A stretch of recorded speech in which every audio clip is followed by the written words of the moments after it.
What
kind of band is this? Everybody poops sometimes. Give us this. Wake up, sweetness. Your first time should be more than special. I'm in, Savannah said. Good Lord, Gemma. When a man and a woman, in this case, really, really love each other, what happens is they fuck. Ooh, hello? Oh, dang it, I lost my fish. This next word almost sounds like Quidditch. Quidditch milade Diana Agosiagath an Fiedian. As much as I love fucking you, sweetness. We stared into each other's eyes whilst I moaned in ecstasy. Having consumed half of the bourbon, I keep saying bourbon. You know, every time I mess up on a word, Stunt Mama just shows up. She had her seductive smile on her lips. I said we couldn't have sex. I didn't say anything about everything else. Ew. Happy to help, biatch. You are the spark of light and the vastness of my night. His note, like a finality to a beautiful, breathtaking song. Well, good evening. How's everybody doing? It's good to see you. Hello, hello, hello. Mal, thank you for checking in. I hope you're well. And I love your quirkiness. It's totally fine. Love it. Kay's here as well. Hi, Kay. Good to see you. I hope you're doing okay. You're always in the back of my mind. And Stunt Mama's here, of course, and somehow managed to claim first place. Who knew? And the Funky Fantasy Man, which I am pretty confident in saying is actually the author of our book. Thank you. I'm still standing. Yes, you are, because you are amazing. You are a strong woman. It is me, Nathan. That's right. Yes, I assume so.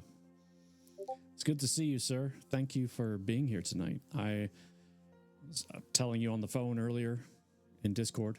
Phone, Discord, whatever. I love it. The chat loves it when the authors are here, so it's great to have you.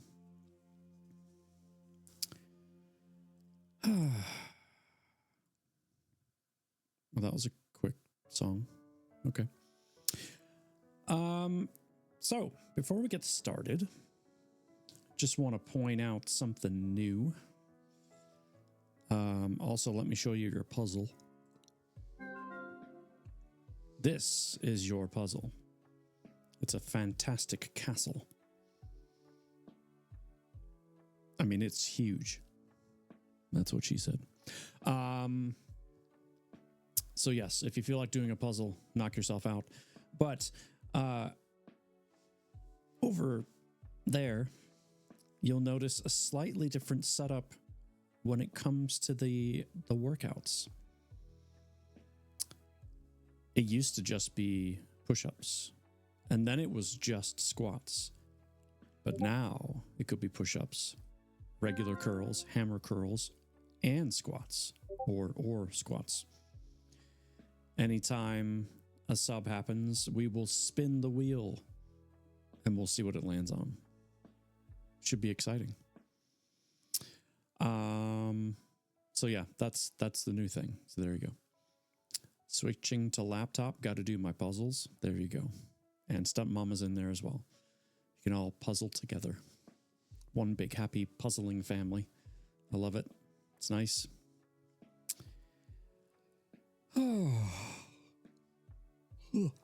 Excuse me. Let's get those yawns out of the way. Gosh. Every time we go to stream, there's yawns. It's because it's so calm and relaxing. Which means I should sip some of my tea and get some of that caffeine going. As long as that super character doesn't interfere, well, I can't promise anything. But now that you've said his name, whatever happens after that's on you.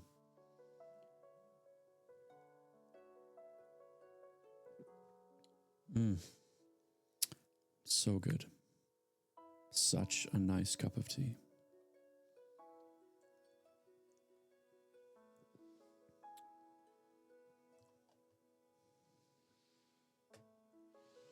Oh, and don't forget, tonight we'll be reading Fourth Wing over in Stunt Mama's Discord. We only have 4 chapters left, which is crazy. I'm excited. How's it gonna end? I don't know. But before then, we have this lovely book right here. We started it last week, or last stream, I should say. Which was technically still this week because Sunday is the start of a new week. We got the prologue in, we got the first chapter in, and I have a link for you. Please feel free to check out our author's page so you can see the work he's got. You will not be disappointed. That much I can tell you.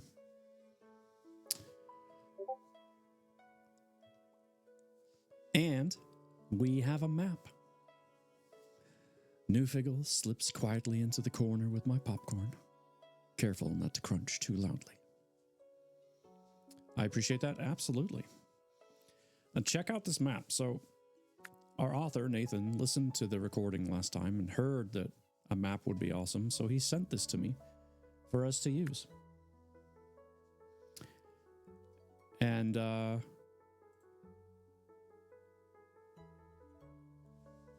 hold on.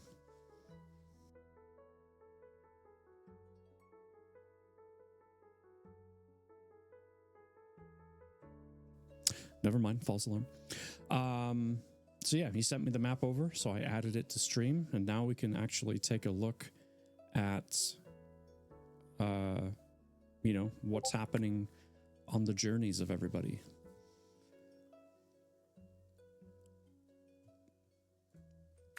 I am curious, Nathan, who made that map for you? Did you make it, or did you have someone draw it up for you? Because it's really good. Like, I love the detail on it. Very impressed. Hey man, I'll be lurking. No worries, Stunt Papa. Good to see you, sir. Gosh, no. I'm just checking. You never know. Secret talents and all that. A guy on fire. Okay, got you. Well, they did a good job. I'm impressed.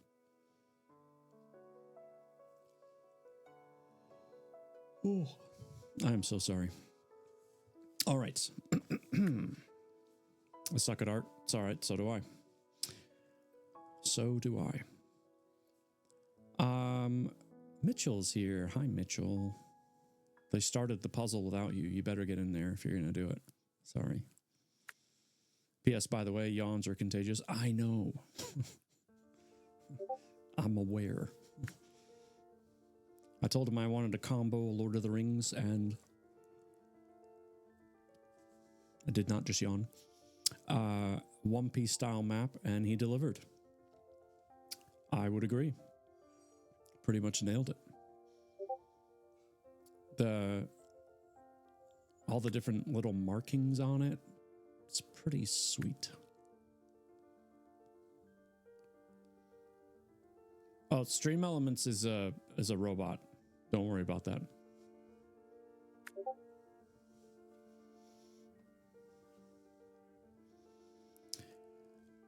Stream Elements is not a person. I gotta get comfy in my chair. I always seem to slip and slide in this chair. It is not a good choice. I could have done better. But anyway, we'll make do with what we got. We are starting on chapter 2. I drew the rough outline of the map with pencil and paper. I like it. Looks pretty sweet. Chapter 2 is called Swords and Shields. So without further ado, sit back, relax, take one more sip of your tea, or for you, whatever it is you're enjoying right now.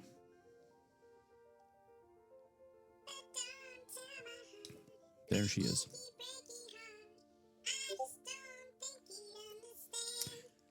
There's Stunt Mama's mama.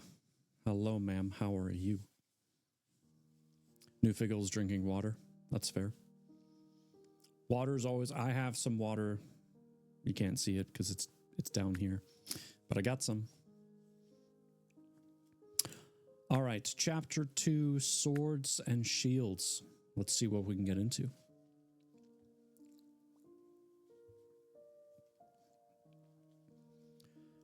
Zylok turned to George Strong and smirked. He clasped his hands together. Bright silver energy drew... Starting off to a fantastic over here, just nailing it. Bright silver energy grew exponentially, and he pulled them apart. A large black staff appeared out of thin air, and the crystal on top pulsed with purple power. He pointed to his friends. Well, I don't want to fight you, lad. So, let's go our separate ways and fight the good fight. Perhaps we will both end up in the top 3. George ran his dinner plate-sized hand across his bald head. I can agree with that. After all, I already know you would annihilate me. Zylok boomed with laughter and proceeded to the swarm of fighters. He locked in on his target. As he rushed forward at lightning speed, he raised his staff, and the crystal on top shone brightly. Purple fireballs exploded in the air, circling around him like a tornado. His opponent slashed a sword forward with precise aim. It started burning slowly the moment it entered the fire barrier, before turning black like charred wood. The man jumped back, his mouth agape, looking at his half-blade in disbelief. That was impressive, Zylok. The man held up his damaged weapon for the wizard to see, then threw it on the ground and scoffed. Zylok slammed his weapon on the ground. The crystal on his staff glowed brightly, and circling fireballs dancing about before, shooting inward. The staff sucked them in, and afterward the crystal on top glowed purple. He took one step forward. So, you know my name, but I don't know yours. Hi, Ash. The man placed a fist on his chest and smirked. I'm Lord Tranadalar, proud sellsword of Bloodthorn. Zylok wanted to laugh at the man. He found sellswords to be a joke, but he decided on less provoking tactics. I see. You must be very proud. He aimed his weapon and charged it. Well, it was nice to meet you, lad. I believe this is where our fight ends. Trenner threw his fist up and shook it angrily. You're going to fight an unarmed man? Where's your honor, sir? Zylok put a finger to his lips and let out a low hum. After careful consideration, he nodded and held his staff out. He spun it in a circle, and it vanished out of sight. He moved forward slowly, charging purple energy around his fists and preparing for hand-to-hand combat. You're right, dear boy. I wasn't being fair. Please accept my most humble apologies. Trenner rushed forward. He screamed as he threw his fists out in a violent flurry. Zylok raised his hands and blocked each of his blows, stepping back into the side, allowing himself the reach he needed in order to put the man in an armbar. The boars of the crowd echoed in his ears, and it gave him joy. The wizard loved a good fight. With his opponent's arm in hand, he moved behind him and twisted the forearm up, then pushed him to the ground and put a knee to his back. Do you yield? The man struggled to turn his head back. Sandy dust sprayed upward as he spoke. How are you this strong? You're an old man. I should have overpowered you. Zylok tilted his head. Why does everyone think age has anything to do with it? With a firm grip, he lifted the man to his feet, turned him around, and looked him in the eye. I'm a bloody wizard, boy. I'm stronger than I look. Best of luck in next year's tournament. Zylok placed a finger on the man's forehead and released silver energy. Just as the man was about to speak, he disappeared. Zylok heard a faint but recognizable voice come from 100 yards away. Trenor Darler took long, heavy steps back to the seating area, kicking rocks and debris out of the way while cursing insults at the old man. Gray's here. Hi, Gray. How are you? Zylok laughed and refocused on the tournament. He saw Alioth and Sindral clapping loudly and looking at him with huge smiles. I dare not let them down. The moment of his distraction cost him, as a blunt force struck his back. Sharp pain forced him to his knees. His vision blurred, small figments of red moved across his eyes, and his head pounded like a drum. Getting to his feet, he shakily turned and put his fists up. Dark gray clouds moved in on the horizon. A slight shift in temperature caused Zylok to shiver. I'm relaxing in bed finally? Nice. And Ash redeemed a hydrate. More than happy to. I've got some delicious tea right here.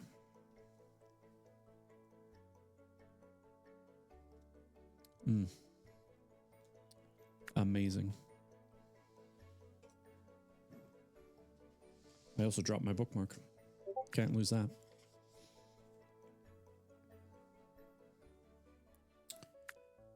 Zoran Stark stood with an accomplished smirk. I didn't think I'd be able to catch the great Zylok Grey off guard. Getting sloppy in your old age? Chuckling lightly, the old wizard clenched his hands into fists, and they ignited with purple energy. He brought them up to his chest and touched the tips of his fingers and thumbs together, each spread 2 inches apart. Tiny energy lines, no larger than worms, leaped out of his palms and circled around one another, forming into a spinning ball. Yes, you certainly got the jump on me. However, I can assure you it won't happen again. I'm well aware of who you are, lad. Apprentice of Barden Lorwell, one of the 4 warlocks of the land. I trained with one of them as well. Zoran bowed his head respectfully. May the best fighter win.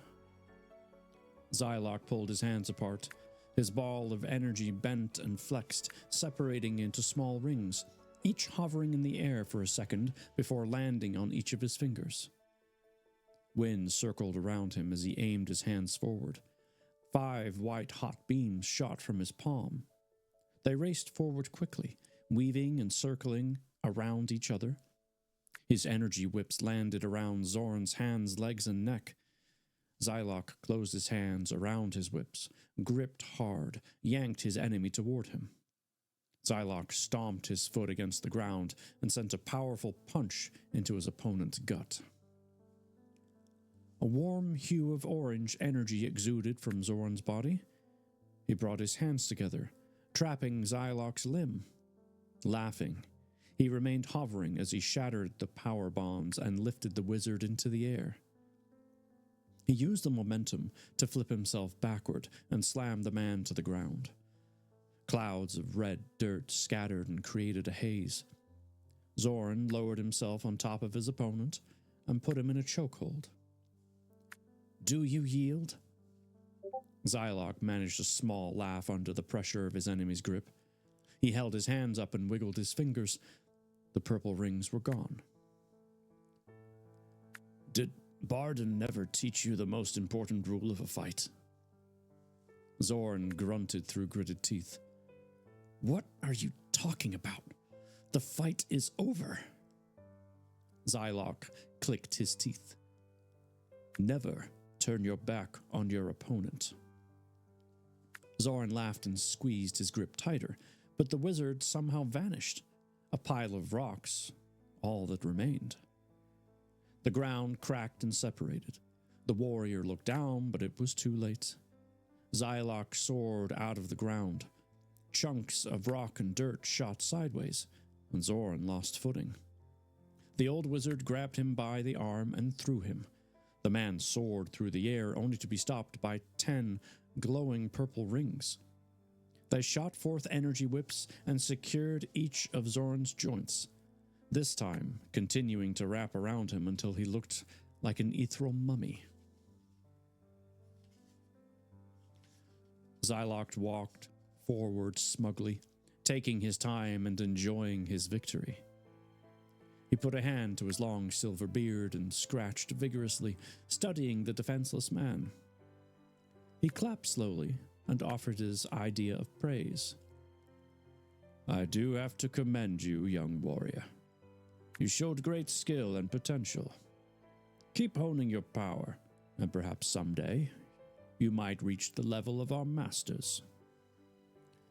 Blood-curdling screams pierced the air as dark storm clouds formed in the sky.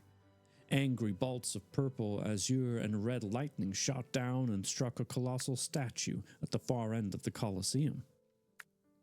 A large crack appeared across the face of the stone masterpiece, and a loud bang sounded as many in the crowd dashed madly for exits, some even stabbing others to make their escape. Zylok released Zoran's bond and made his way to the center of the fighting pit. This is madness. What is going on? He scanned the crowd, desperately trying to find Eliath and Sindral. Once he spotted them safely with their parents, he put a hand on his chest and let out a sigh of relief. Sirap ot ruo god malas. A huge line of cloaked men with sores on their faces marched forward from the statue. They took their steps in unison, and with every inch closer, they chanted louder. Yorlog, Riwap, Isiriap ot ruo god malas. Zylok recognized the men from the stands. They were the group who'd sung the warrior's song before the fight. Zoran rushed up next to him, panting, and gathering the rest of the fighters together.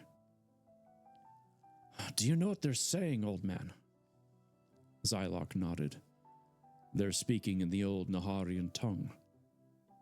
They're saying praise to our god, Malice. Captain Strong put a silver-colored pair of knuckle knockers on his fingers and slammed them together. Why are they worshipping a dead man? George looked around at everyone's scared expressions. He is dead, right? A colossal force shook the earth. Slithering vibrations made their way up Zylok's legs and rattled his body. Boom. It struck again. Zylok turned slowly, afraid to confirm his suspicions. The statue was moving. Purple energy seeped from the crack on its head and eyes. Something foul comes this way, Zylok said, a slight undertone of fear lining his voice. He turned around and studied his comrades. After counting, he realized they were short a man. Where is Sir Trenner? A dark cackle came from the line of enemies. Are you looking for me, you fool? Trenner Daller walked through the formation of assailants and revealed a large, broad sword. The blade was 5 feet from pommel to tip. A tiny purple crystal glimmered on the hilt. He raised his weapon and swung it sideways. A gale-force line of wind shot forth. Small rotating storms of purple lightning weaved and danced until forming a giant blade. The statue grabbed it and slammed it to the ground. A shockwave rushed forward, creating multiple dirt clouds that brought about a haze to the area.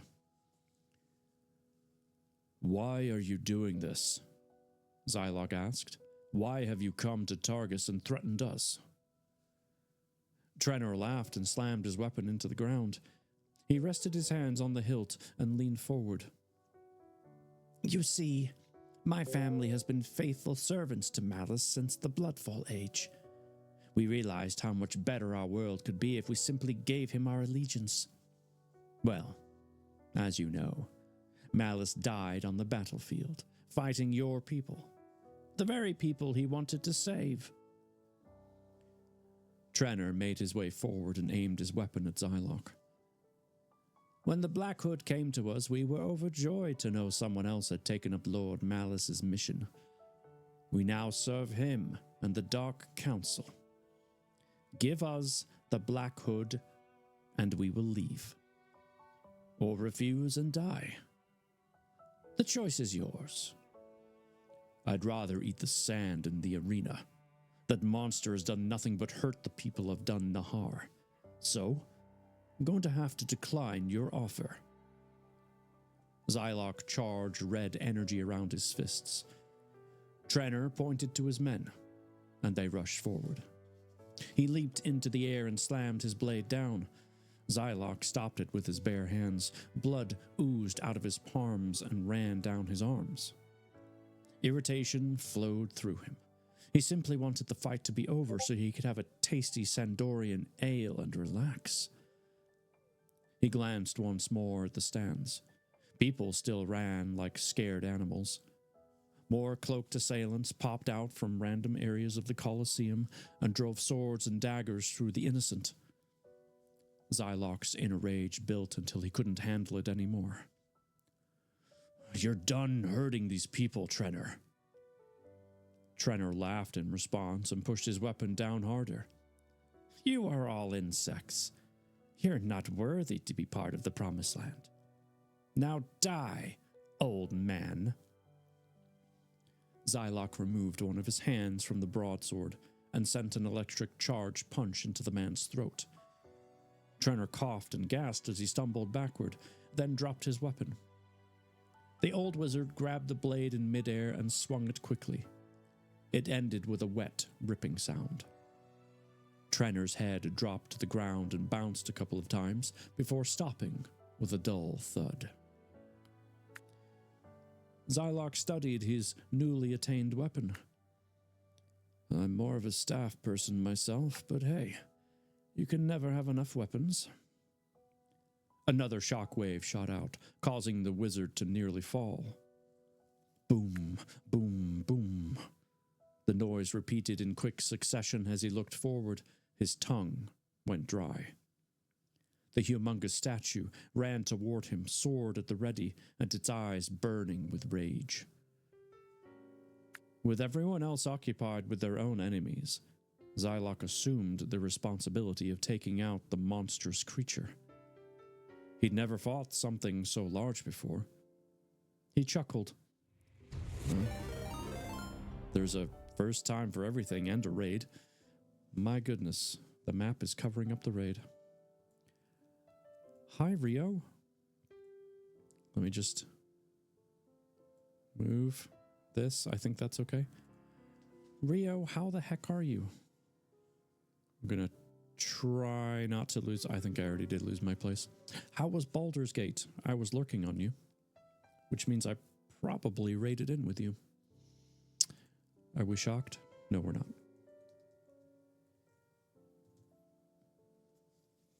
And hello, Julie. How are you? Folks, if you don't know my friend Rio, let me just say she's got a heart of gold.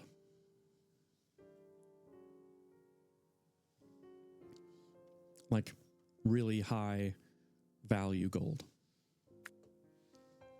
Struggling today, pain is difficult, but BG3 was fun, but a bit different with my current state. I'm really sorry that you're having a tough day of it today. A tough run. But gosh, thank you for picking my stream again to come and raid to. I don't deserve you. I really don't.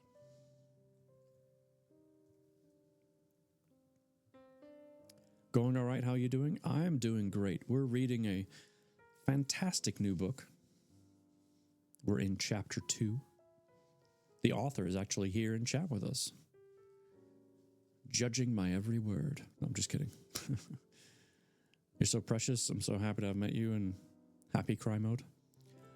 I'm the one that's fortunate, okay? You are a gem. Indeed I am. Screwed. I am so screwed.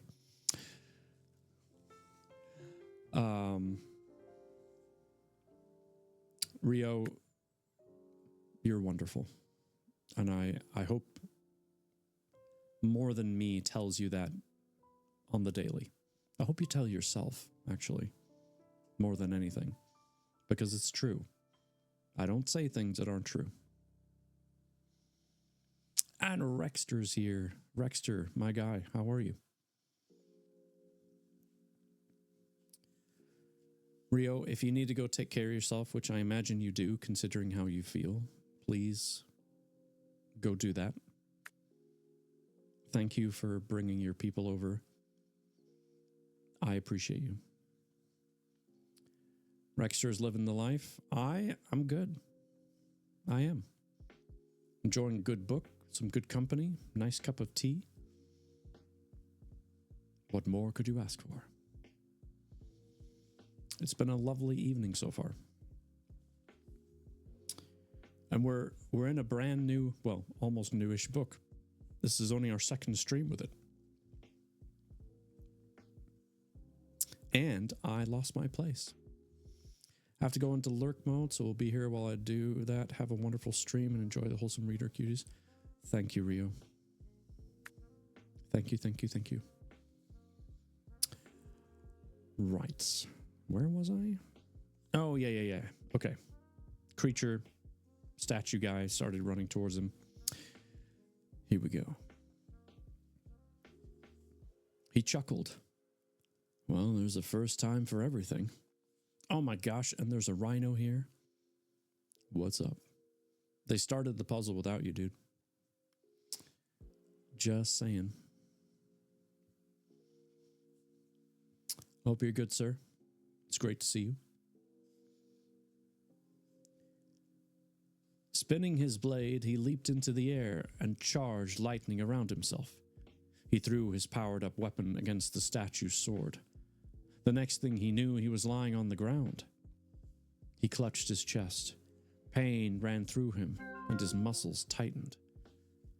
The statue brought its blade down, and Zylok rolled over, barely escaping the brutal strike.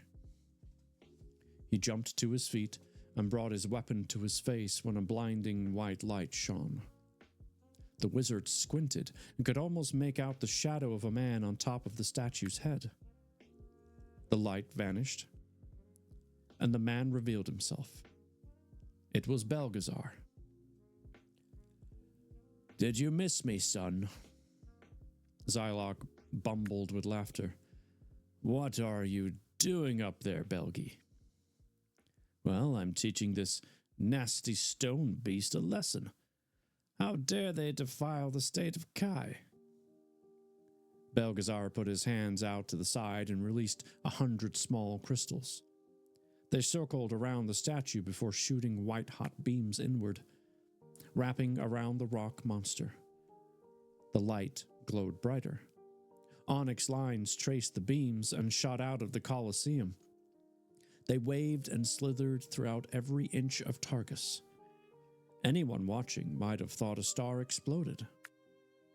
Belgazar aimed his hand down and white beams slammed into the ground. Zylok studied the work of his friend. The energy lines formed an odd shape, 3 circles overlapping one another. The ground shook, sending trickles up to his spine.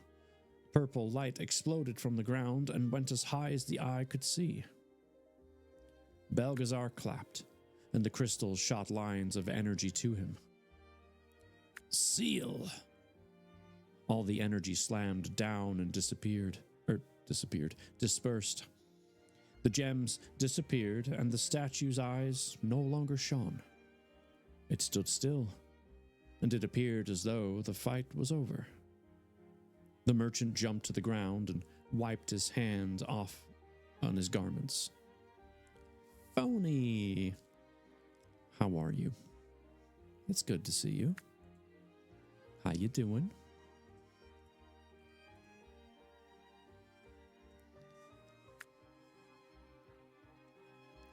Zylok held out his arms and hugged the man tightly. You look good, my friend. As I've always said, you have the gift of eternal youth. Oh, please. I simply like to take care of my skin. He slapped Zylok on the back and then aimed his finger disgustedly at the decapitated head on the ground. So, this Trenaman, he was a dark follower of Malice?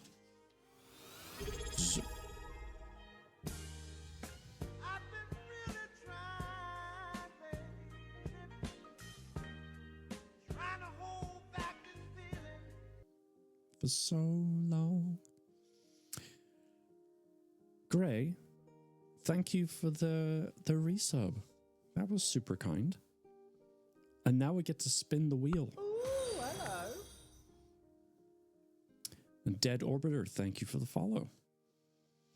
All right. Whatever it lands on is what we're gonna do. 5 hammer curls. Got it. So we're gonna add hammer curls to our count. Yes, thank you for posting that. I appreciate that. So we have 15 squats and 5 hammer curls to do. So at the end of this chapter, which is only a few pages away, we're gonna take care of those, okay? Thank you, Gray. Let's get Gray a shout out as well.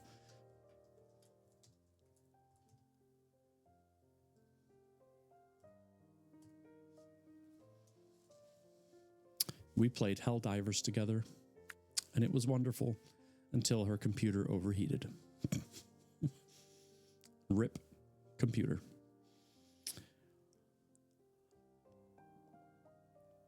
Right. Top of page 34.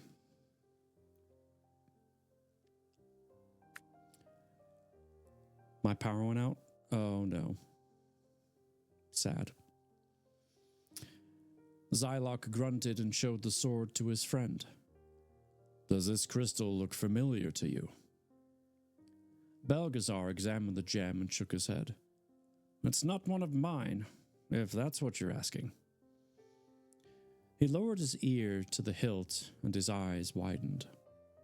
It's giving off a low ringing. None of my crystals do that. That is, however, one of my weapons, Zylok. I created this for the first king of Bloodthorn. Someone got their hands on this weapon and tainted it. And that's worse. And what's worse, I believe, that crystal is a shard of the Allstone. Zylok tilted his head and his mouth gaped. The Allstone is a myth. Stories parents tell their children before bed. The old wizard's throat tightened and his fist clenched. It can't be real. I was there for the Second Great War. I saw the beast Malice use his powerful crystal to annihilate an entire civilization. Have you ever heard of the city Solgahai? Zylok put his weight on the hilt and the sword, the hilt of the sword, and let out a deep breath. No, I haven't. You see, Malice wiped out an entire city before we could destroy him. Unfortunately, someone made off with the Allstone, and no one has seen it since. There are wars happening in the shadows, old friend. I believe it's time I made my way back to Titalis. We both need to prepare ourselves for the coming years.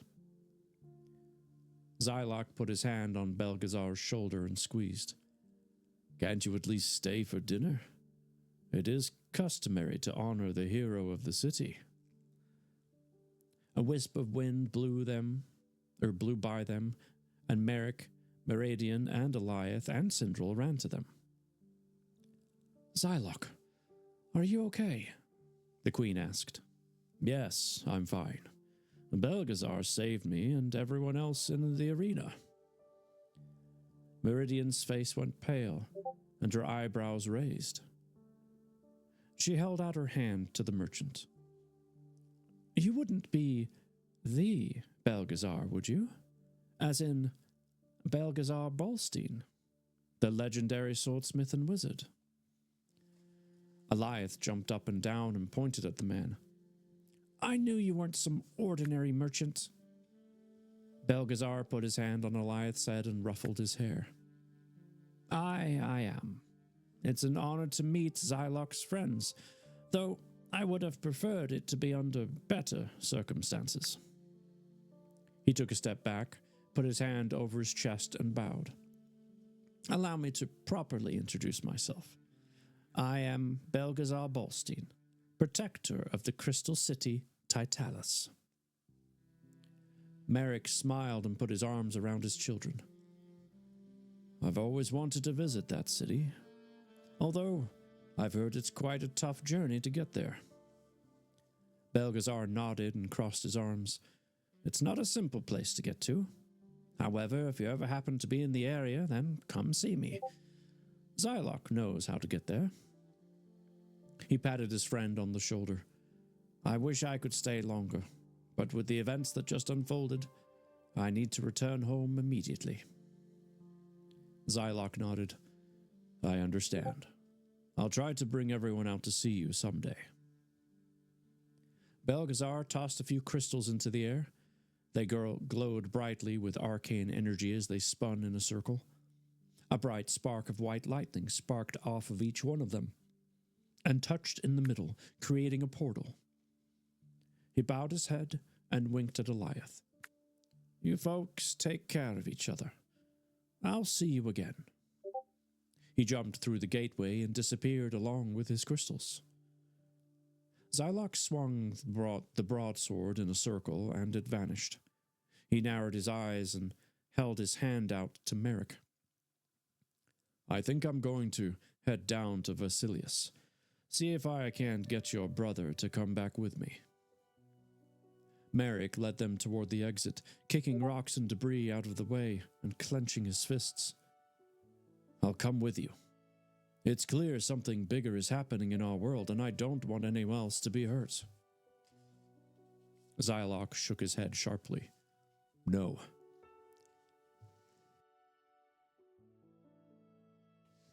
Excuse me. That sneeze came out of nowhere, but I managed to mute in time, so that's good. Wow. No. You need to stay here with your wife. Targus must be protected while I'm gone. If it's all right with you, though, I'd like to take the children with me. The annual Life Festival is happening in a week's time, and I believe it would be fun for them to have some time with their cousin.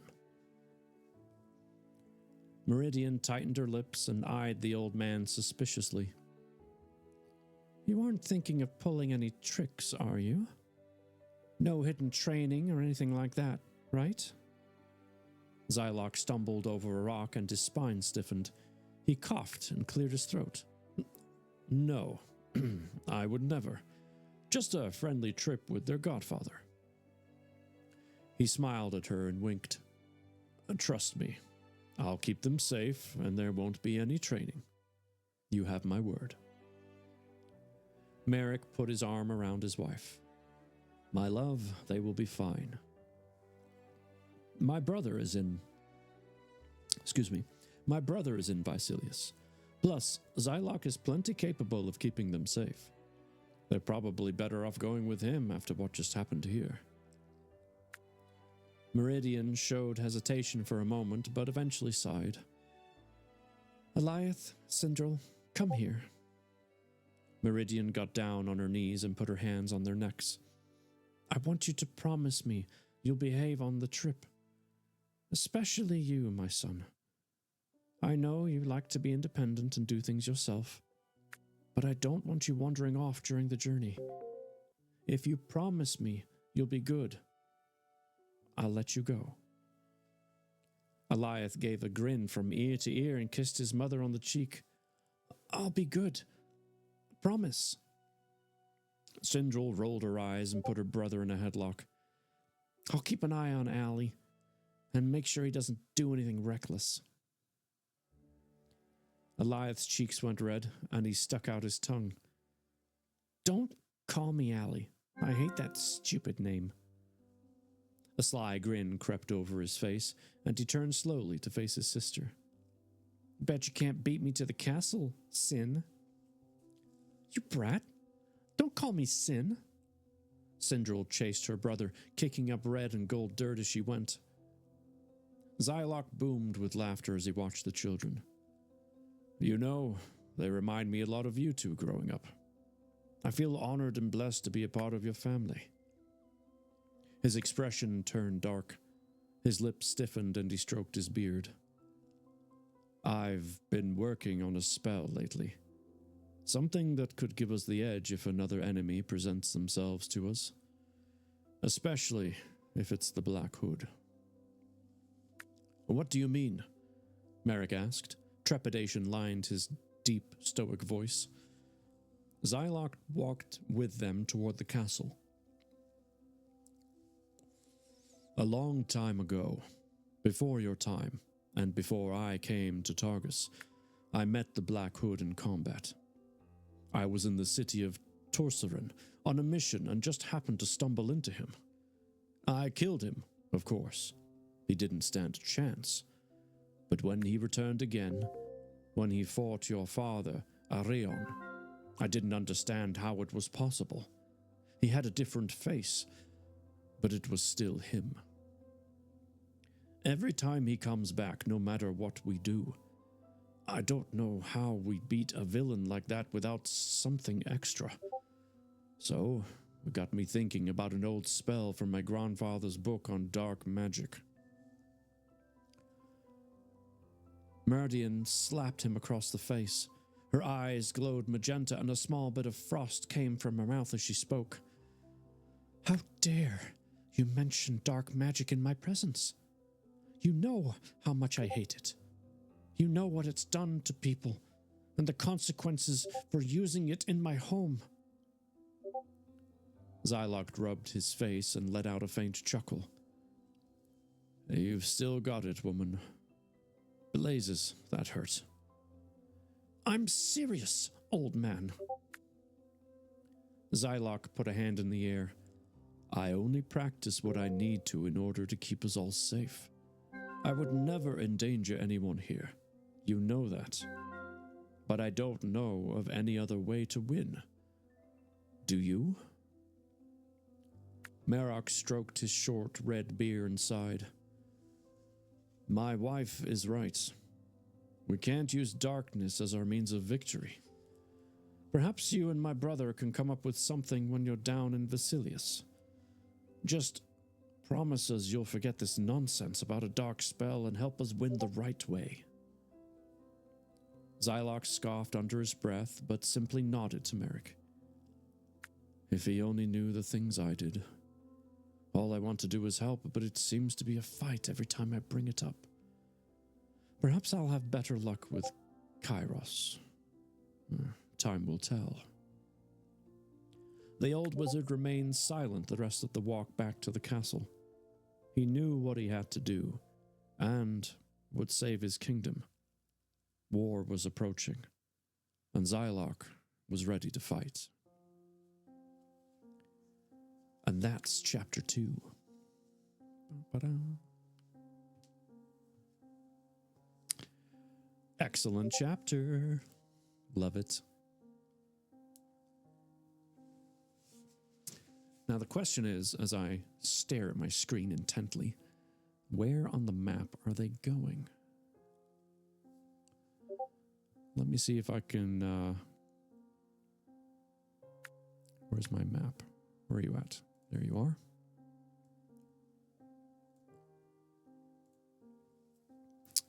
Well done, sir. Well, thank you.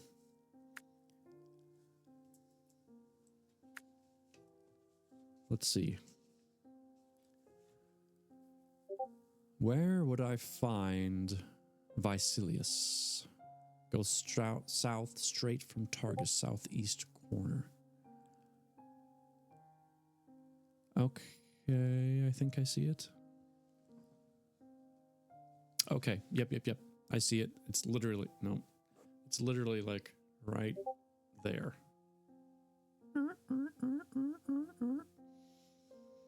Nice. I like it. Okay. We've got 15 squats to do and some hammer curls. Put that back. Okay, I'm back. Did you drink your water? I drank my tea. Tea. Squat cam. Whoa. What was that? Aw, new figure.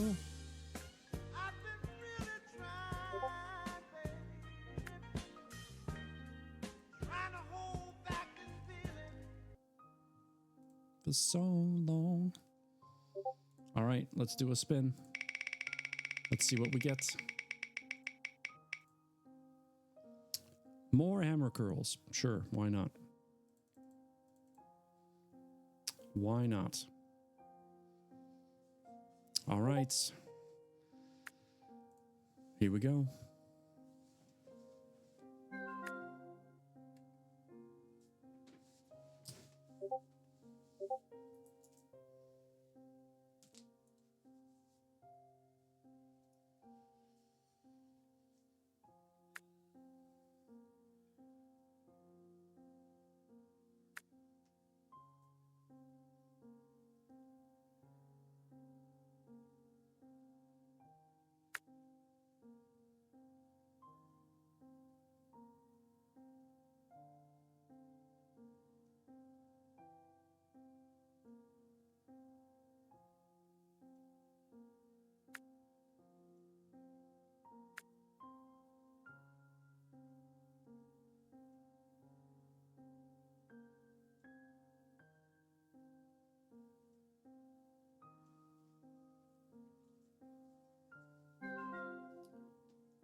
Whew.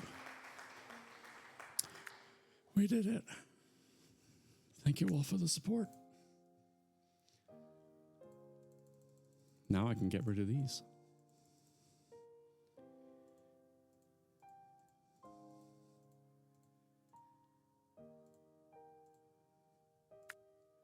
Boom. Thank you again, Newfiggle, for the sub. I appreciate it. Why not make it more? Why not?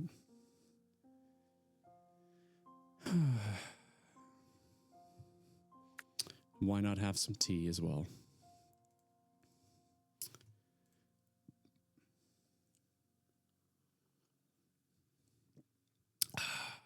So good.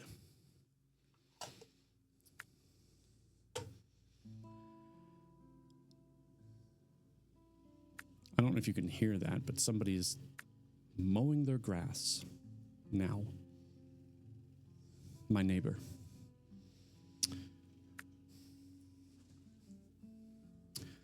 This is not the time to mow your grass. All right, we're going to run a quick 2-minute ad break. and then get the next chapter going. Oh, I just finished half of our backyard. Nice work. Good job. I'll cuss him out. You get him. You do it. Show me your grr face. Grr. Gnashing of teeth.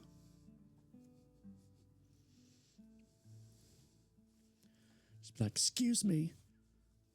We were trying to read a book.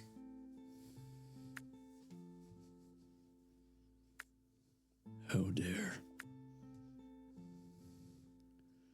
Do you wish to endure the wrath of the eternal gray? No. We are in the library, noise down. Technically, we're in my fantasy style living room.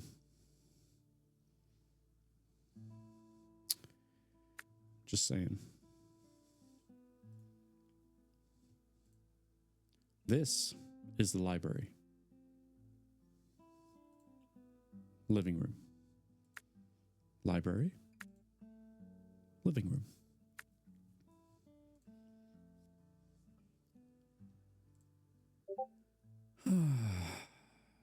All right, 30 seconds ish.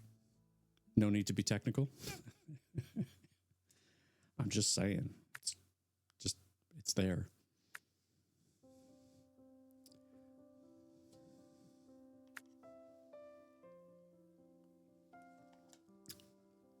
Nathan, how are you enjoying the story so far? Do you like it?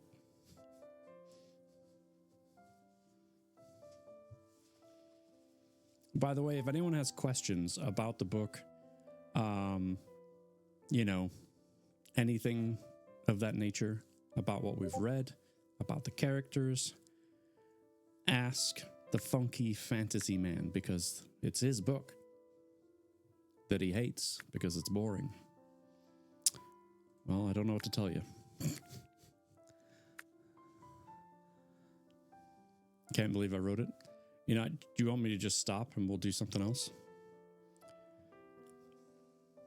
I can, I gotta duck out, jam-packed day tomorrow. No worries. Kay, thank you for being here. I appreciate you. We're only 2 chapters in and we're done already. It's crazy. That doesn't happen very often.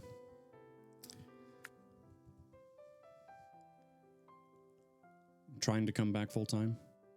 No worries. We ride at dawn. Ba-da-ba. All right, chapter 3 is called The Journey to the South.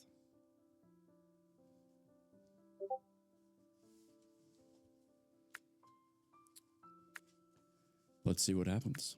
Let's see what kind of trouble the children can get into. Sindril sat and stared across the stone steps of the church at her closest friend, Melendriel Cosset. The woman was nearly as beautiful as Meridian and one of the best earth magic users in the north. Can you hand me the Dracon root? Melendriel asked, pointing to a small brown bag. Sindril nodded and handed it over.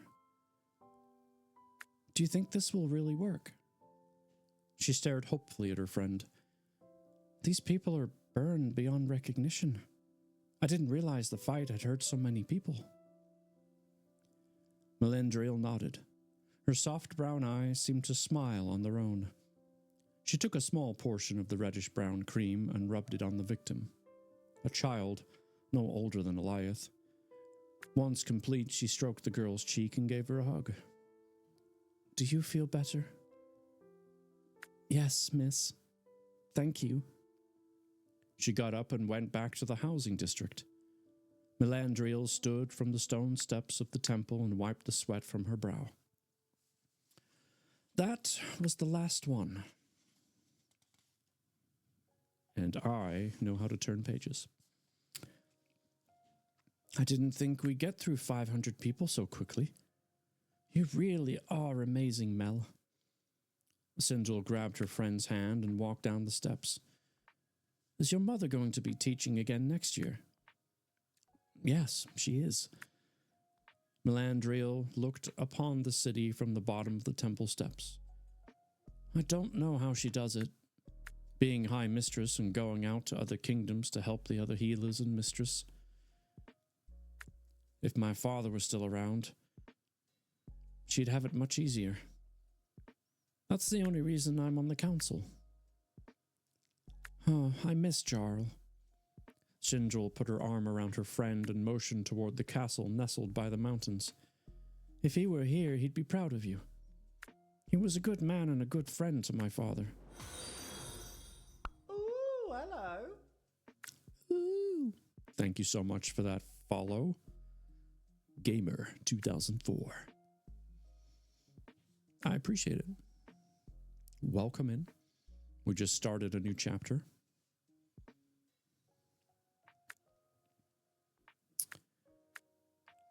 She weaved her hair through her hand and smiled. It feels weird to think only an hour ago we were being attacked, and now everything is so quiet. It almost feels like it never happened. Do you ever wonder what it would be like if we didn't have such powerful fighters in Targus? We're very lucky to live in the north. I wouldn't want to live in Sundispor or Kaldovia. No problem, thank you for the welcome. You have my thanks. Melandriel placed the bag of ointment into her belt. Let's head back. It's been a long day and I could use some sleep. Once arriving at the castle, Sindel waved goodbye to her friend and headed up to the council chamber. She knocked twice and entered. Her mother stood by the window, weaving flowers into her hair. Hello, Mother. Meridian turned her gaze and held out her hand. Are you done healing everyone? Yes, Mel and I took care of them. I can't believe how many people were hurt.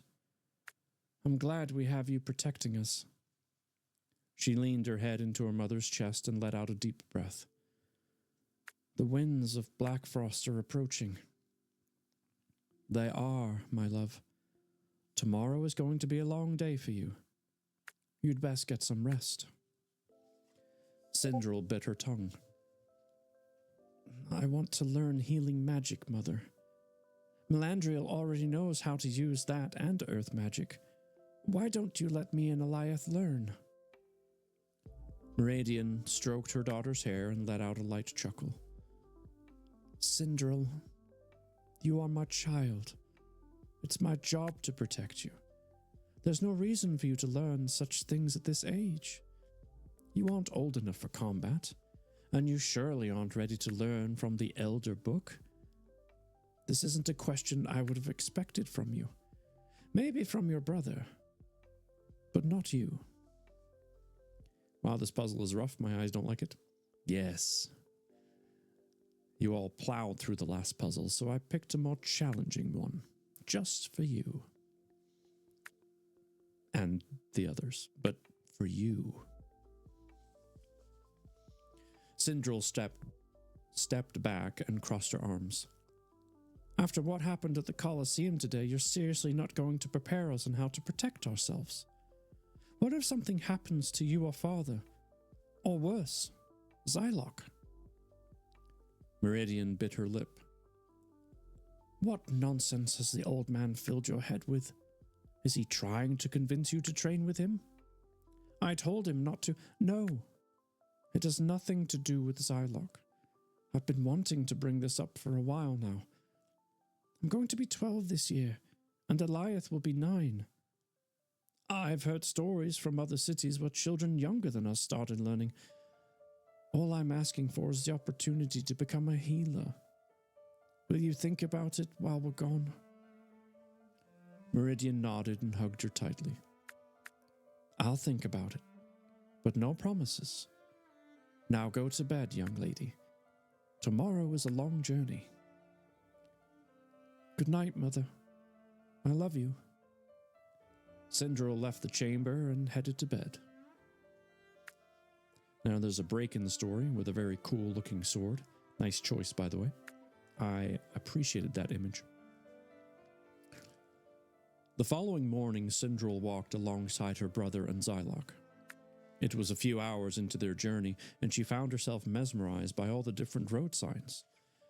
She approached one that read, "Ruins by the Sea," and another said, "Port Gyalshi." Almost slipped up on that one. Each of the signs had white arrows and showed how many miles away the destinations were. She smiled as she thought about how large the land was. She wanted to travel as many cities as possible. "Are you doing okay?" Alioth asked. "Yes, I'm fine. I'm simply enjoying the surrounding nature. How about you? Are you having fun yet?" Sindril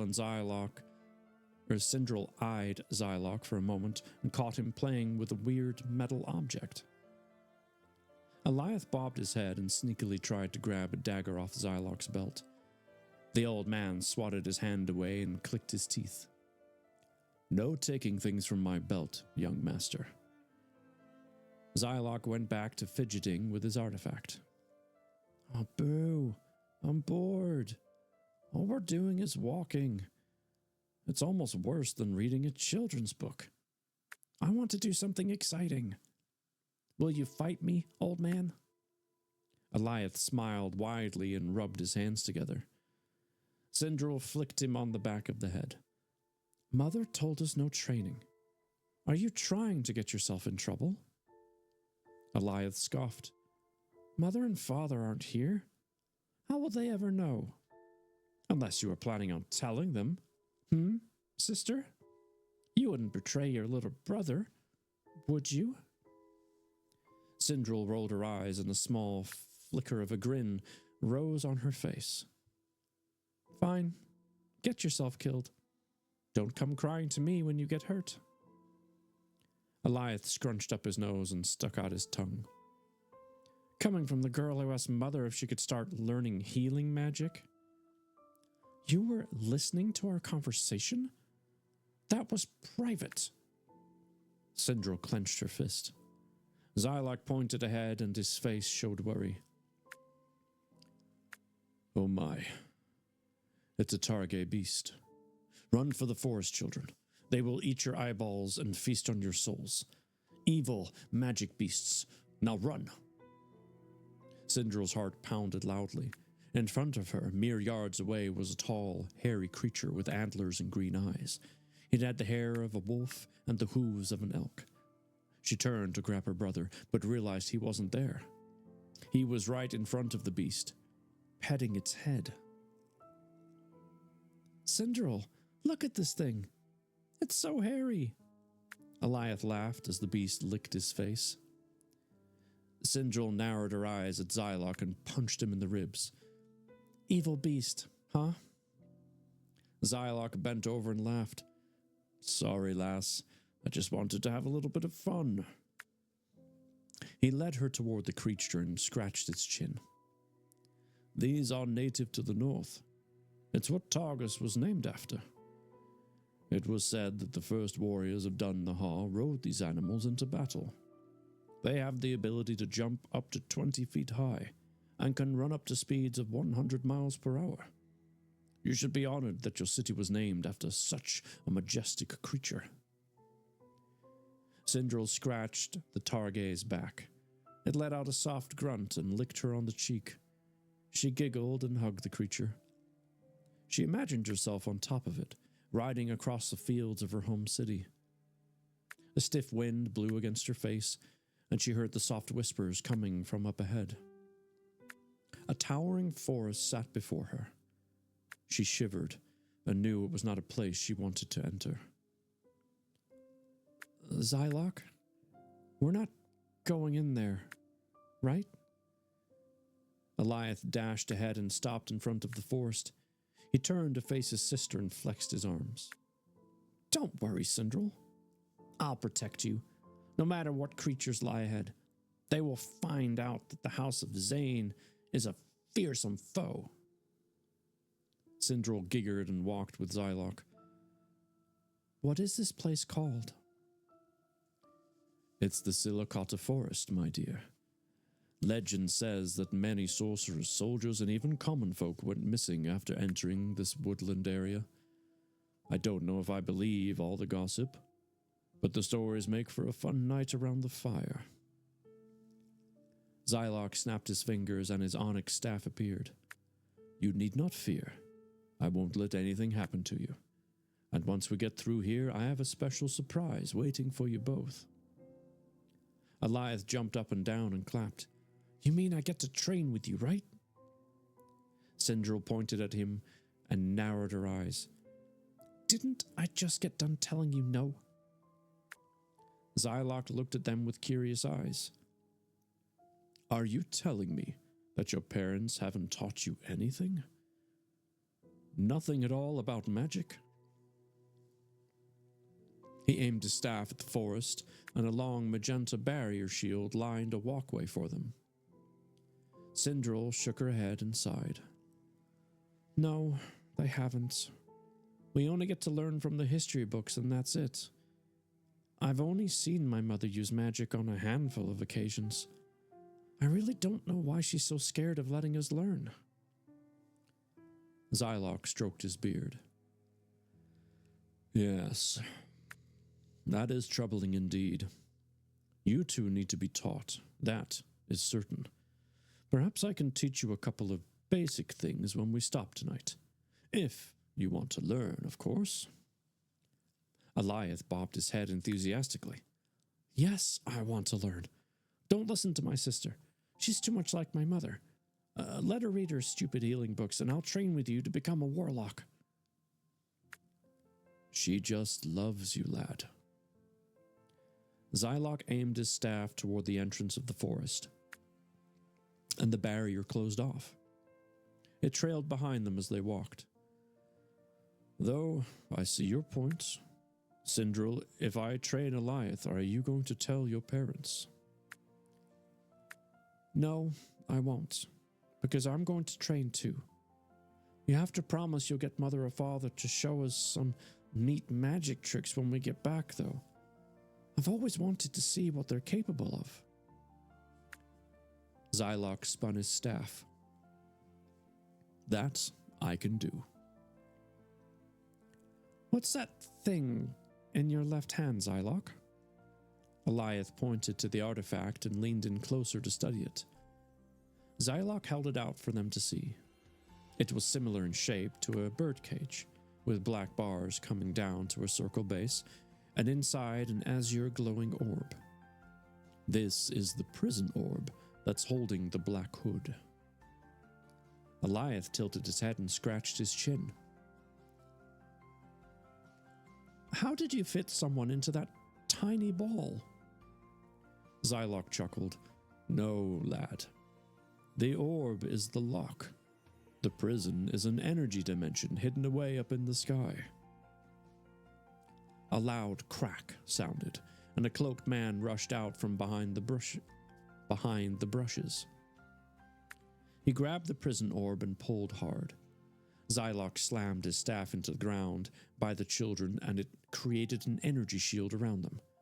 The wizard pulled with everything he had, and still couldn't free his artifact from the assailant. Who are you? A pair of red eyes flickered from under the hood. Excuse me. Doesn't matter, but I know you, Zylok Grey. You need to stop fighting us and give up. Things are only going to get worse for you. I'll never stop fighting. Now let go. Zylok slammed his head against the enemy assailant and yanked the orb free. He charged bright purple energy around his fist and slammed it into the man's chest. But when he made contact, all he felt was the black cloak.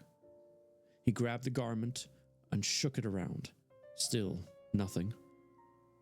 How very odd. He rushed to the children and hugged them. Are you both okay? Sindral nodded. She could barely feel her tongue, her mouth was dry and her throat tight. Who was that, Xyloch? What did they want? Eliath grabbed the old man's hand. Oh, my gosh, I am so sorry. Eliath grabbed the old man's hand and squeezed. Are you okay? He didn't hurt you, right? I'm fine. Nothing a little soak in a hot spring can't fix. He held up the prison orb. He was after this. Hopefully, we won't be seeing him again. Now, let's make our way out of this god-forsaken forest.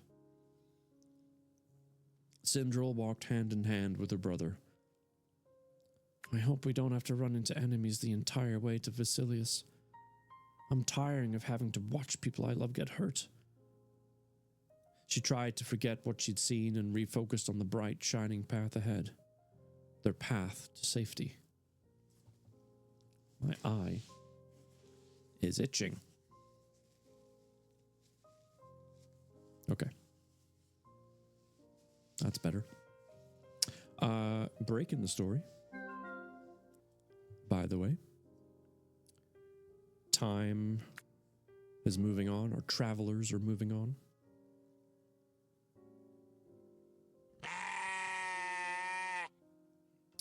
Yup. Back to you too. Mal, I need you to record your goat scream or whatever that was. I know I clipped it, but I need to use it because it was an excellent version. You did such a good job with it.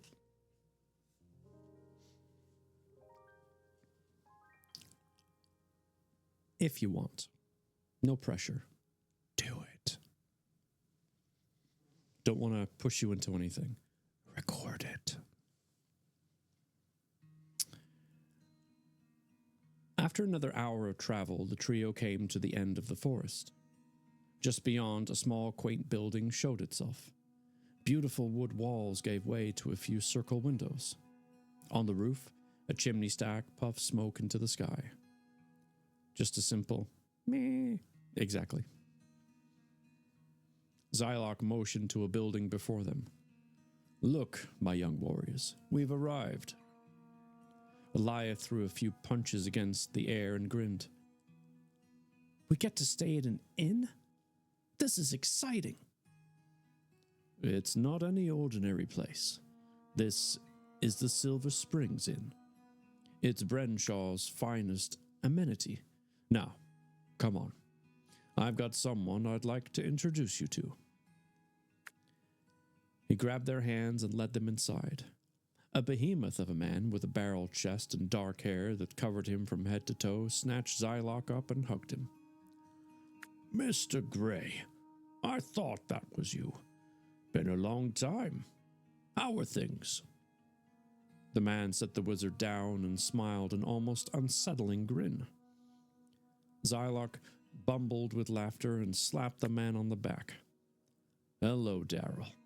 Things have been just fine. I'd like to introduce you to Eliath and Sindral. He turned to the children and pointed to the man. Darrell here is the innkeeper. I've known him for years. The large man got down on his knees and held out his massive hands. It's nice to meet you, kids. The old geezer has told me loads about you. I'm happy I finally get to meet you. He looked at Xyloch and motioned towards the counter. Same thing as usual. Not this time. I just need a room with 3 beds. A warm meal would be nice too. Xyloch stroked his long beard for a moment and then put a finger in the air. On second thought, I'll have an ale. Thanks, Darrell. The innkeeper parted with a nod and a few moments later returned with a tall cup of dark red ale, 2 cups of water, and 3 plates of food. Xyloch took his gratefully and handed the other plates to the children. Eliath barely had his plate for a minute before he scarfed down all his food. Sindral, who was normally the more elegant of the siblings, finished nearly after her brother. Zylok laughed silently as he enjoyed his plate. A combination of sweet potatoes and roast duck seasoned perfectly with rosemary, turmeric, cayenne, and sea salt. Not bad. A large piece of sourdough bread, a pile of smoked beans, and a piece of goat cheese accompanied the main dish. Zylok took his time and appreciated every bite of Daryl's amazing cooking. Oh, the man still got it. Best cook in the 8 kingdoms, he thought cheerfully as he savored a tender piece of sweet potato with a sliver of duck. I haven't had duck in ages. Like, years. Last time I had it, I think I could only eat a small portion of it, otherwise it upset my stomach. But man, was it good. Anyway. Once he was done with everything, he took the last chunk of bread and wiped up the crumbs and gravy from the plate. Then he downed his ale and wiped the froth from his mustache. Grabbing the plates from everyone, he handed them back to Daryl and asked to be taken to their room. He waved his hand at the children, and they fell in behind him. As he walked, he found himself lost in admiration of all the various artworks Daryl had on display. They were wolf pelts, bear cloaks, a dragon-toothed sword, multiple paintings of old wars from the past, and Zylok's favorite, a large silver breastplate with a star engraved on the front. The old wizard cared little about the armor. It was the engravings on it that excited him. Supposedly, it had been enchanted during the First Great War. Zylok wasn't one to shy away from history, and he'd asked Daryl about it countless times, but always got the same answer. It's just a damn piece of metal, the man would tell him, but he knew better than to believe it. Eliath stopped at one painting that showed a battalion of soldiers in an octagon formation. The men in the picture moved around as if alive. What is this picture? How is it moving?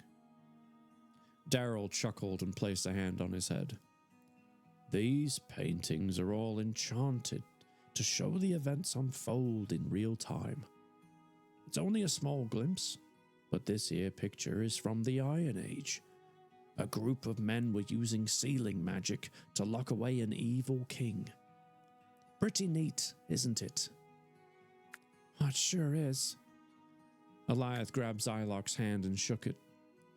We need pictures like this in Tarkus. Ours don't move, and that's boring. I hate boring. Yes, of course, lad. I'll get right on that. He smiled down at Eliath and pointed down the hall. At the end of the hallway, Dal grabbed a set of keys and opened the door. He motioned them inside and then came in himself. He grabbed a torch from the wall and lit every lantern in the room, as well as the fireplace. A beautiful orange and yellow hue filled the room, as well as the smell of fresh pine from the newly burning wood. Zylok thanked his friend with another hug, and then shut the door. He looked at the children and pointed at the 2 smaller beds. All right, it's time you get some rest.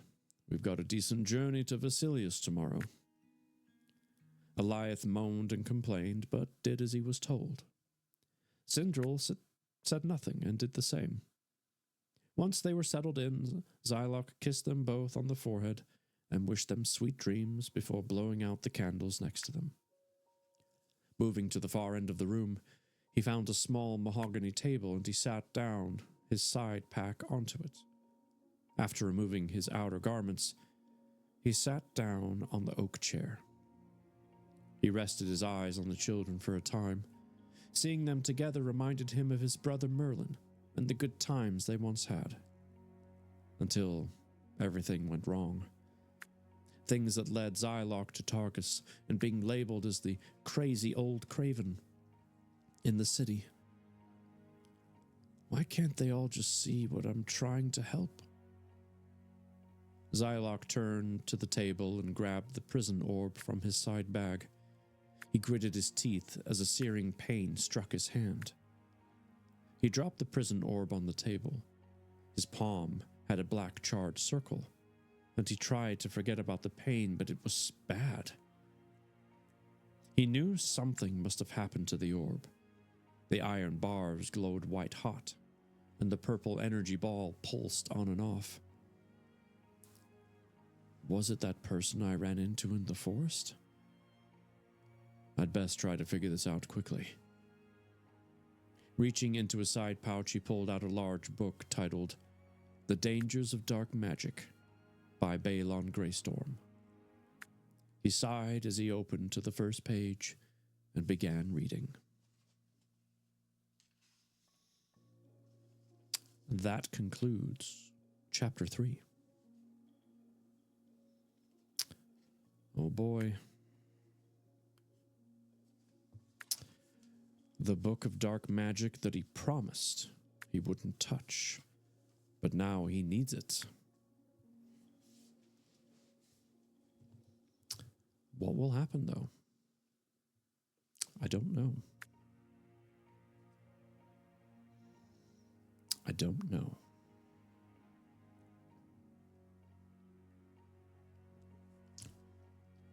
Don't forget, you can find out more about our author and the works he has clicking, no, this way, I always forget it's backward, clicking that link right there. And then in about 35 minutes, we will be in Discord reading a different book called Fourth Wing. And it's exciting. We're almost to the end of that book, which is quite the contrast to this book that we've really only just cracked the surface of. But either way, it's all good stuff. How's everybody doing? Is anyone asleep yet? Duck! What's happening?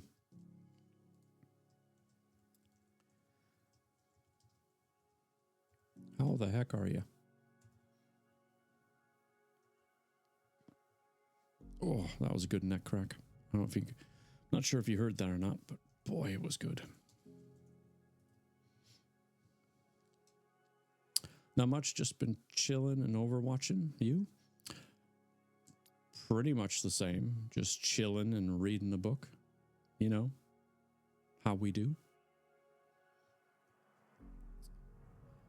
Just finished a chapter, taking a quick breather. It's a good book so far. I highly recommend checking it out.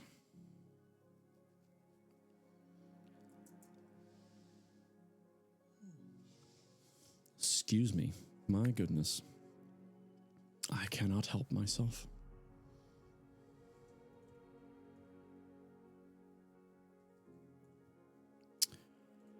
Oh boy. You know, it's been a long week.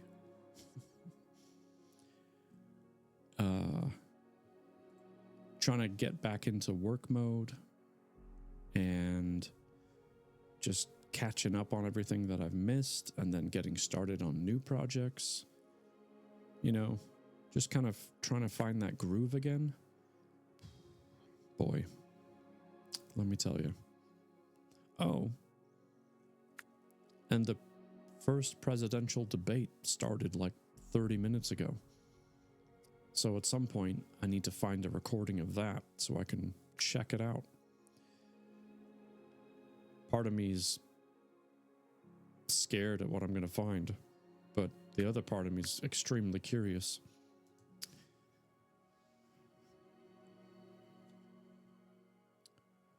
Is there an option C?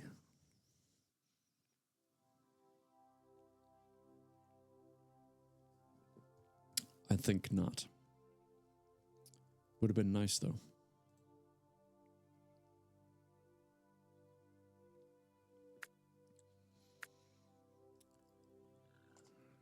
Yeah, exactly, Stunt Mama. Like, come on. How did we end up here? That's what I want to know.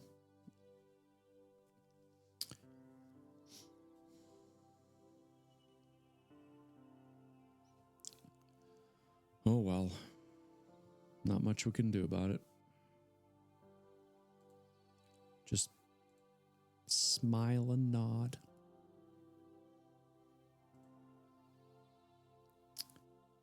I guess.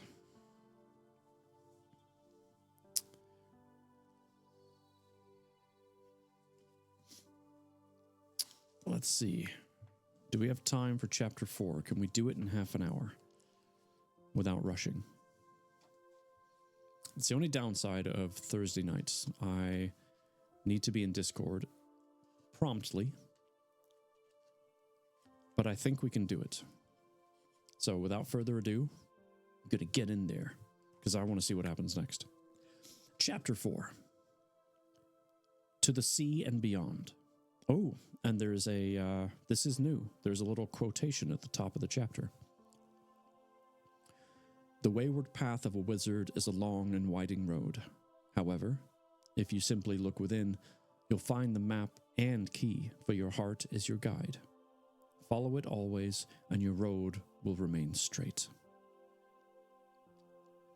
I like it. Zylok slammed the book shut. He stood and stretched his back until feeling a relieving pop. It's such a great feeling, by the way. As he turned his head, he felt warm rays wash over him from the slowly rising sun. The fire had become a pile of smoky ash with a few loose embers, and a cool breeze had chilled the room. I can't believe it's already morning. He hadn't found what he needed in his grandfather's book, and it frustrated him. Zylok walked to the opposite corner of the room where a large wooden bucket full of water sat. He leaned his face close and splashed some of the frigid liquid onto himself. Eyes open wide, he woke both children. Neither of them showed enthusiasm for the early rise, but Zylok wanted to make good time getting to Port Gyalashi. I messed that up last time too. A few minutes later, he got Eliath and Sindril out the door and into the gathering hall. He found a note from Darrell next to a few cups of tea and some eggs and bacon. Ooh, eggs and bacon. He took a few strips of the crispy meat, then handed the plate to the children before reading the note. Zylok, it was good to see you last night. I hope we're able to meet again someday soon.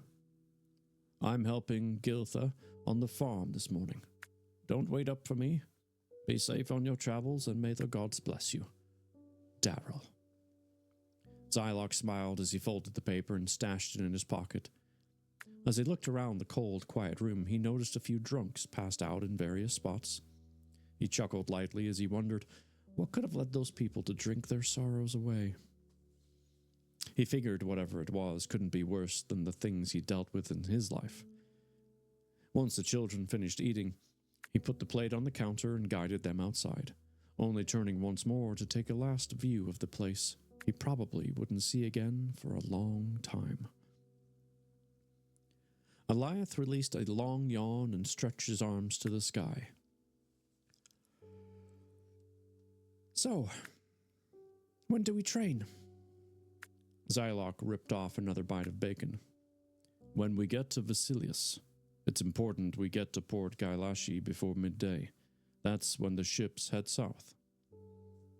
He led them to Wizard's Walk, the main road to travel on the eastern side of the country. He smiled as the memories of his travels flowed through his mind. Upon arriving in Lenara, the major city next to the port, Zylok headed immediately for the captain's lodge. Eliath skipped across the red and black brick road and took a deep breath. His eyes widened as he pointed toward a large cloud of steam coming from the western side of the city. What is that smell? It's amazing. That's the hot springs, lad. The best one in the north. Zylok removed a pipe from his side pouch and lit it, taking a few puffs and blowing different shapes of smoke into the sky. I used to come here often. I miss this city. I've always wondered. Sindril bit her lip and weaved her hair through her fingers. Where are you originally from? Zylok released a deep breath and his eyebrows raised. Where I'm from doesn't exist anymore. However, I spent most of my years in Sandor before going to Targus. Perhaps someday I can take you there. It's down in the kingdoms of Koldovia. Eliath narrowed his eyes suspiciously.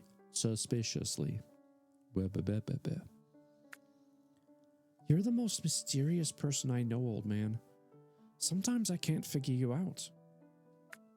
Zylok turned down the next street. He stopped at a small wooden shack next to the docks and walked inside with the children. Heavy scents of pine and leather filled the air, and at the far corner of the room, a small, dark-skinned man sat at a table. The old wizard held up a hand as he approached. Greetings, lad. Do you know which captains are heading down to the port of Vasilius today? The man raised his gaze and scratched his bushy black beard.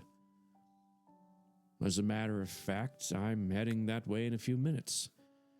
Can I ask what business brings you that direction?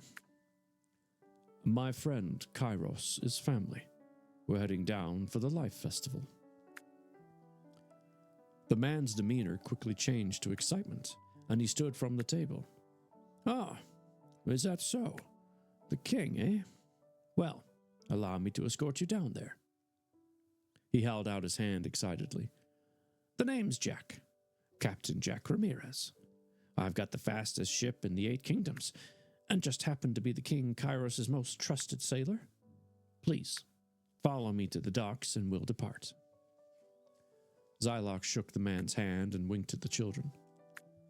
Well, shall we depart to the great wide sea? Eliath threw a fist into the air and Sindril flicked him on the neck, but she still managed a small smile. Jack led them through the back of the lodge and out to the docks of Port Gayalshi. Gayalshi. I'm gonna get this right. Countless sailboats, longships, and some smaller boats lined the harbor. Busy crowds moved up and down the road. Fishermen dragged their full nets out of the water and slung them onto the wooden docks.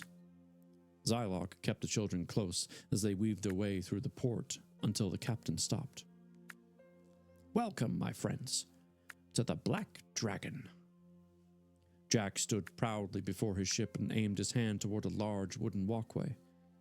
Please climb on aboard. You can have the 3 rooms next to the captain's quarters, free of charge. Oh, look at that. The puzzle's done.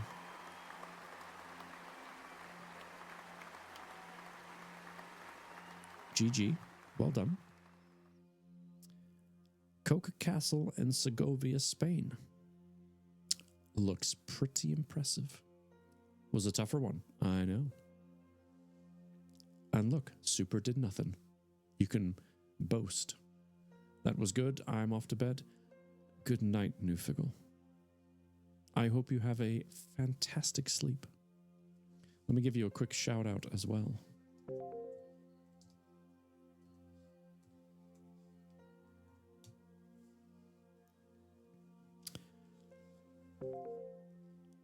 If you need anything, don't hesitate to ask any of my crew. Zylok was taken aback and held out a gold coin. I can't allow you to give us free travel. Jack pushed the old man's hand away. Any friend of Kairos is a friend of mine, but especially family. Please, the journey is on me. Very well, lad. I appreciate the kindness. I'll repay it to you someday. Thank you for the shout. He sneaks out quietly. Good night.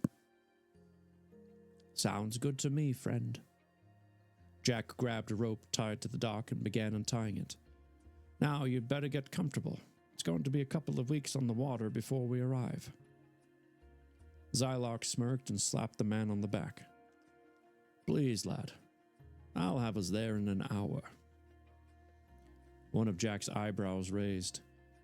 An hour, you say? That would truly be something, wouldn't it? Zylok led the children onto the ship and turned to the stairs. He knew Meridian and Merrick wouldn't approve, but he decided he didn't care. He kneeled and put his hands on the children's shoulders. I'm about to perform some powerful magic. You stay behind me and don't move. I'll let you stay up here and watch. Deal? Eliath's eyes grew wide. He hugged the wizard and stepped back with Sindral. I love you, Zylok. You're the best. Zylok wiped his eyes out and stared lovingly at them. I love you too. Now, enjoy the show. The boat moved forward into the blending aquamarine turquoise waters. The waves sloshed back and forth against the hull of the ship. The port, Gyalashi, slowly disappeared from sight. Walking up to the center mass, Zylok greeted Captain Ramirez and motioned toward the rest of the crew with a wave. Can you make sure everyone stays away from the edges of the ship, please? I'm about to perform a spell.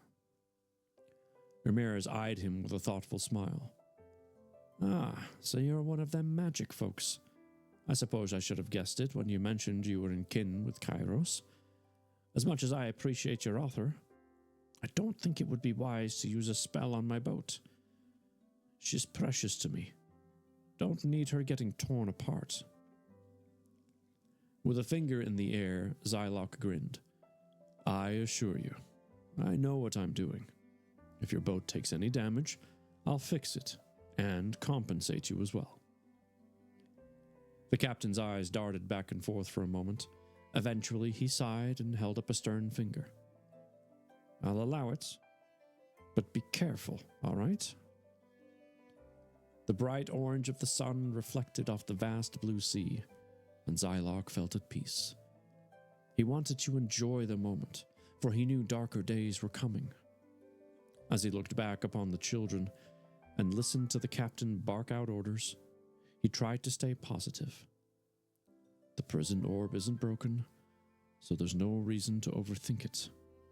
I have to trust Kairos will help. Perhaps he will accept the spell I've been working on.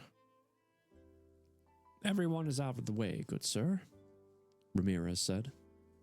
Zylok turned around and gave a thumbs up. Very well. Are you ready to see your ship go faster than ever before? Ramirez crossed his arms. I can't say that I am, but what the hell. Make this beauty fly. Zylok got to his knees and closed his eyes. He breathed in and out slowly, listening for his own heartbeat. Thud, thud, thud. It was slow and steady, exactly the way he needed it in order to perform the spell correctly.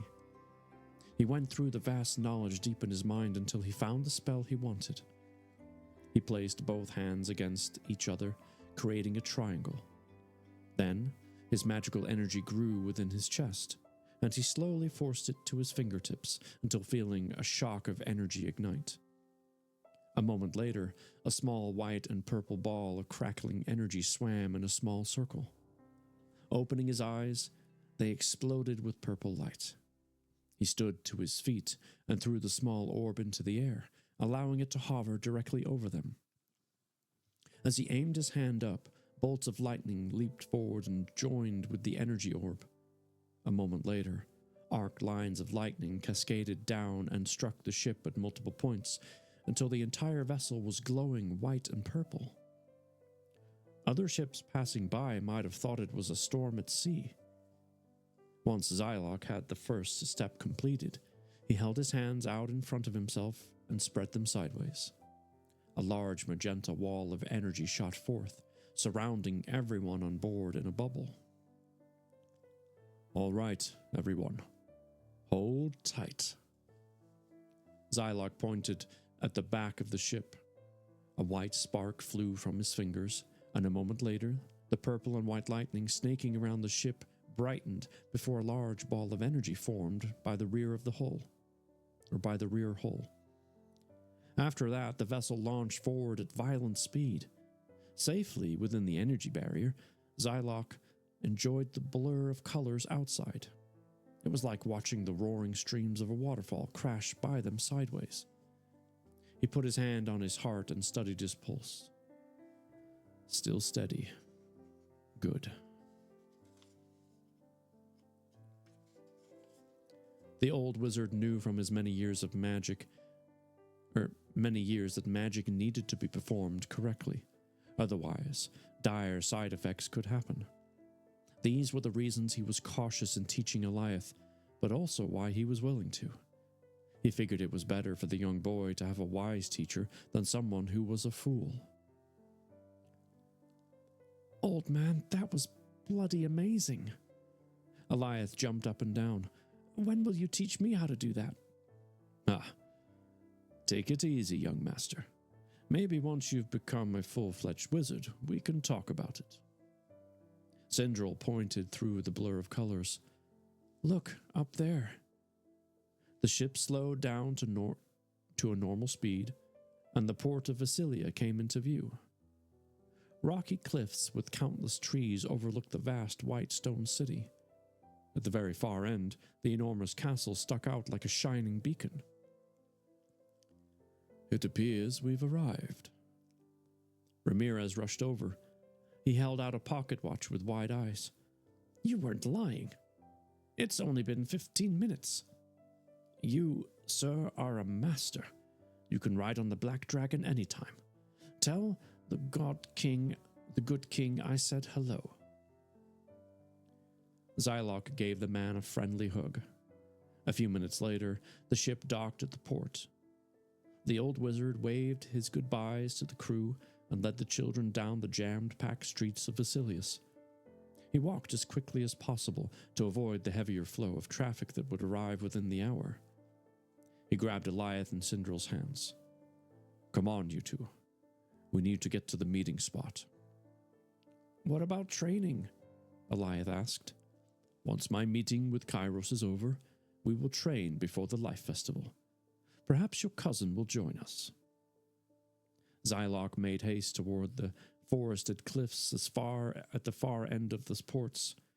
He felt confident about his plan. He was ready to convince Kairos to become their warrior. And that concludes Chapter 4. I will give you a sneak peek, though. Chapter 5 is called The God King.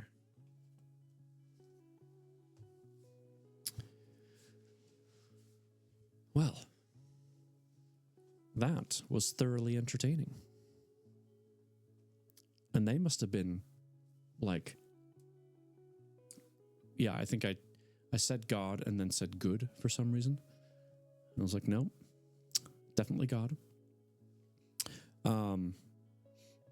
They must have been really like flying if it was supposed to take 2 weeks and they got there in like 15 minutes. That's crazy.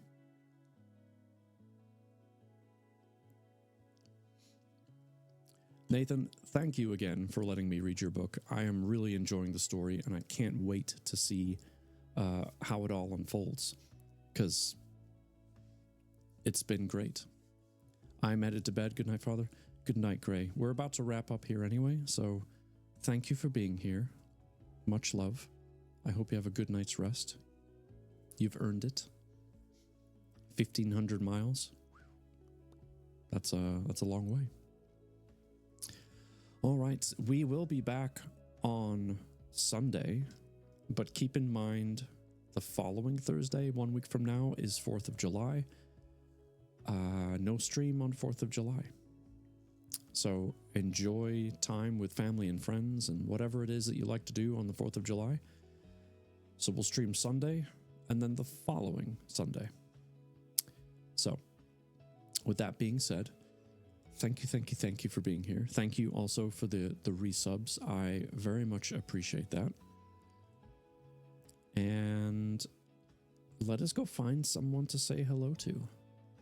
Let's find a friend that we can raid, shall we? There's lots of people on right now. So many people. Oh, and of course, if you want to join us in Discord for Fourth Wing, we'll be reading that in about 10 to 12 minutes. You're more than welcome to come on in and take a listen.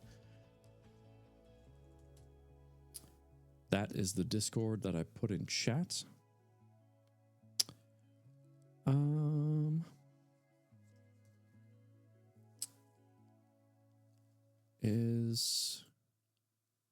Yes, he is. All right. We're going to go raid another Hype Mind member. Feel free to copy paste that message if you wish.